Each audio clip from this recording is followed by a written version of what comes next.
I'm Tim Hartzler. I'm the campus pastor here at the Christian Children's Home of Ohio, and I would love to tell you a story about Maci. Maci, she is a wonderful young girl that was a resident here. She was going through a difficult time at the end of her program here. She had worked really hard, but didn't feel like there was any forward movement in her life, and she asked to go on a walk with me one day, and she was expressing that she just felt like nobody saw her. She didn't understand why God would put her through what she was going through, and she felt like God didn't see her. I happened to be taking her past a flower bed where some beautiful flowers were coming up, and she took note of those flowers and said, "Pastor Tim, look at how pretty those flowers are."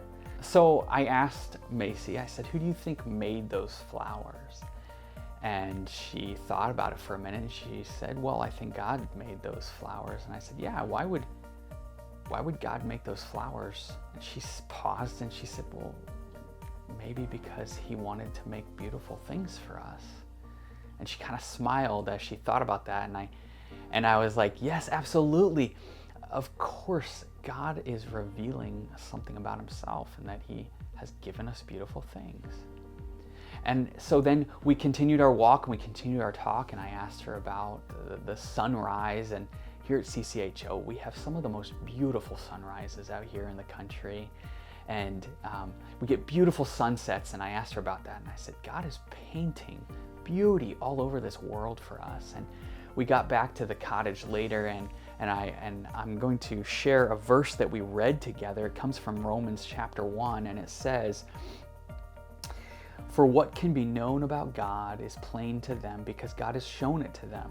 For his invisible attributes, namely his eternal power and divine nature, have been clearly perceived ever since the creation of the world and the things that have been made." So God reveals himself to us in these beautiful things that he has made. And Maci and I were able to talk about that, how even though she felt far from God and like God didn't see her, the fact that she could pick that flower up and look at the beauty of it, she could see actually God is revealing himself to us and the beauty of his nature.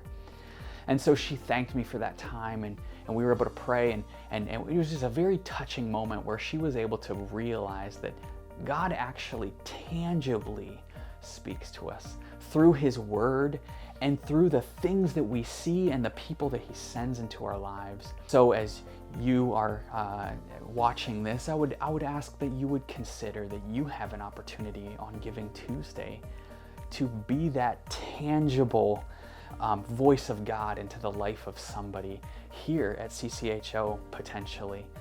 And so I would ask you to prayerfully consider that.